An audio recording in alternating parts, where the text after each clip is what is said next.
Hi, have you ever thought that your heavy drinking, your addiction to alcohol, has taken over every moment of your life? That's what it feels like. It feels like a full-time job.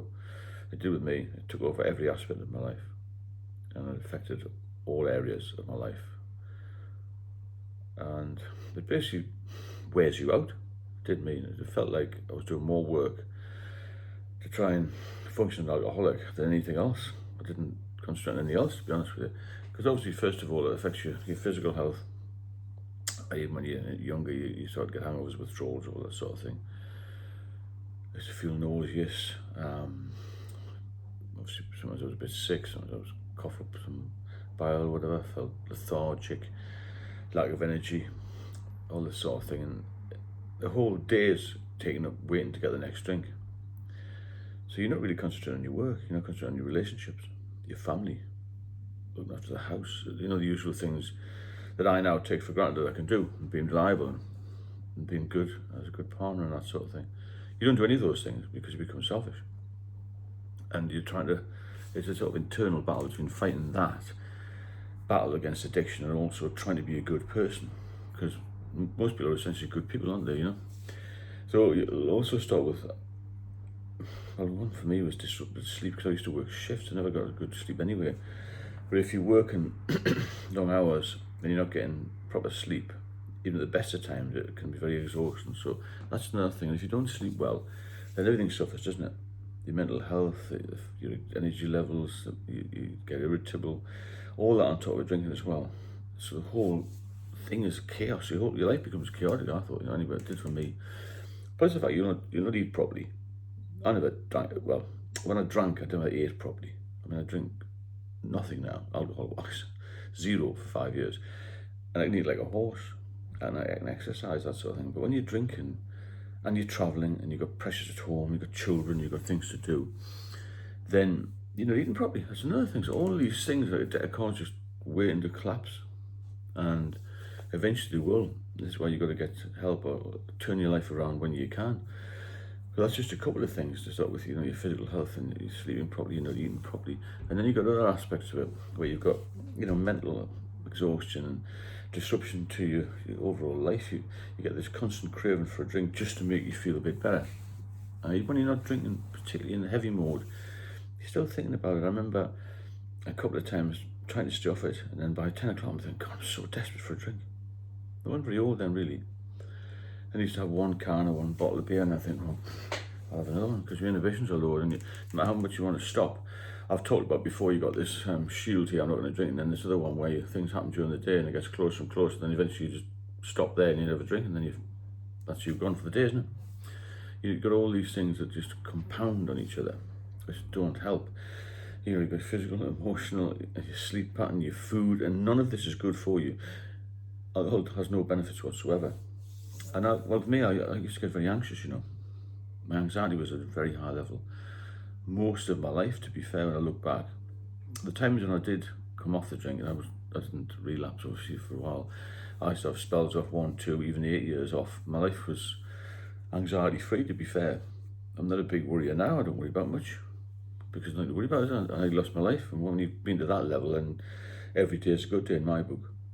So my anxiety became very heavy, and I couldn't travel very well. I was a bit worried about getting public transport and all this sort of thing. When I retired and I came back up north, it was even worse because I was drinking more, and I had no focus then. And when you've got no focus, then it is a full-time job. Your full-time existence is alcohol.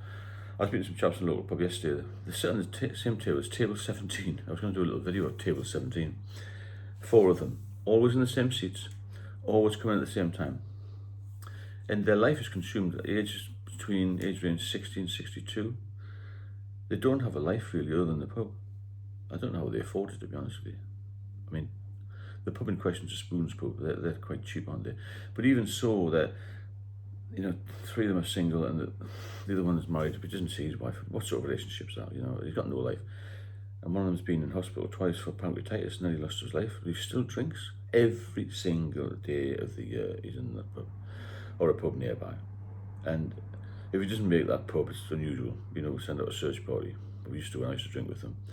Where's this guy? He's not turned up. There must be something wrong. Has he been knocked over? arrested, kidnapped. That's the sort of thing. I'm trying to light of it because it's a serious subject, but someone's got to be a little bit of humour into it.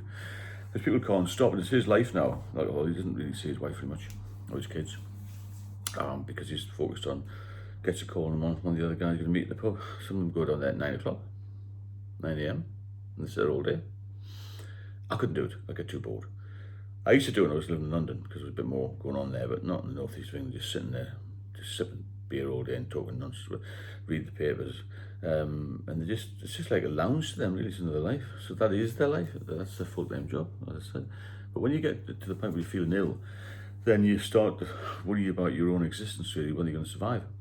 And this is one of the dangerous areas where maybe you're drinking hair of the dog and that sort of thing, and your whole day is consumed without drinking alcohol. And you get to that point, you must seek help, otherwise you're going to go into the full active addiction area, which I'm talking about here, where you can't get back, and you've got no chance of getting back to normal. So also, in addition to all of this, you've still got bills to pay, and you'll struggle financially. No matter how much money you've got, if you're drinking heavily, maybe you're not working, maybe you've lost your job, maybe you've lost your house even, and you're renting somewhere, all of these things add up and they've got to be paid, otherwise you've got nowhere to live. So your finances will dip massively, and they'll not come back for a long, long time. As soon as you stop drinking, you can save, I would say, £500-600 a month, minimum. But if you factor into that taxes, meals out, all this sort of thing, it's a lot more than that. So you'll struggle to get your head around things. I did. Mental health was terrible for me. And you've got this cycle of dependence when you're totally dependent on alcohol just to get you through the day. I had a can of beer by my bed. I used to drink that just to get out of bed. I might have 2 or 3 just to move around. My day was wasted before it started, really. And it was beyond lunchtime before I actually got moving at all. And as it got worse, my health faded more. I was just drinking all the time and just blacking out, just falling asleep. I thought it was. A couple of times I think I blacked out, but I didn't have a life. Nothing. It was just existence at best, you know. And that's why I mean about full-time jobs. There isn't anything else in life that you're occupied with. Just drinking, just recovering, or trying to recover. But when you're in active addiction, you never recover. You've got to get off it completely. You can't just think, well, I'm going to stop, because that's dangerous. You may have seizures, as I did. And you've got to see the doctors for that. I'm not a doctor. I'm just give advice and my personal experience, what's happened to me, and how ill I was, and how it will take you down this slippery slope. So, you know, it creates a relentless cycle of physical damage, mental health damage, financial damage, relationship damage, emotional, just chaotic life, really. That's what it is.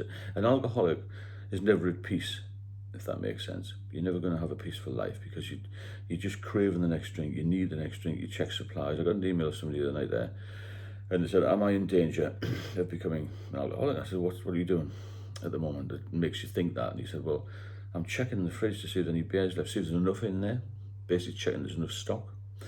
Because an alcoholic's worst fear is running out of alcohol. Where are you going to get it from? There is more availability now because of, you know, these companies that will deliver groceries and such like. But 30 years ago there wasn't, 20 years ago there wasn't. There was this dialer drink or some, you know, strange little firm which would turn up with a van load of beer and charge you triple the amount you'd pay in the supermarket. They deliver at night because no alcoholics need a drink. Preying the vulnerable, unfortunately, but that's life, isn't it? So you've got to look at all these aspects and try and think, well, how am I going to get off it? Because you can get off it. I've done it, but I did it at the end of the bottle, I think, when I was really, really ill, as I said before. You've got to try and get in early, and you've got to push for help. You've got to push for the doctors to do something. You've got to push yourself, more importantly yourself. There's no point in listening to other people who are saying, oh, do this, do that, do this, do that. Only you can stop, and only you can make a difference to your life, and only you can become a better person. If you want to get sober, then get in touch. I'll do it with you. If you benefit from these videos, please subscribe. I've got an ebook out as well. It's only $5.99, so the price of a pint. So it's a guide I put together to help people. And all the links for these things are in the description box. So have a look at the book as well. Might be useful. I'll speak to you all very soon.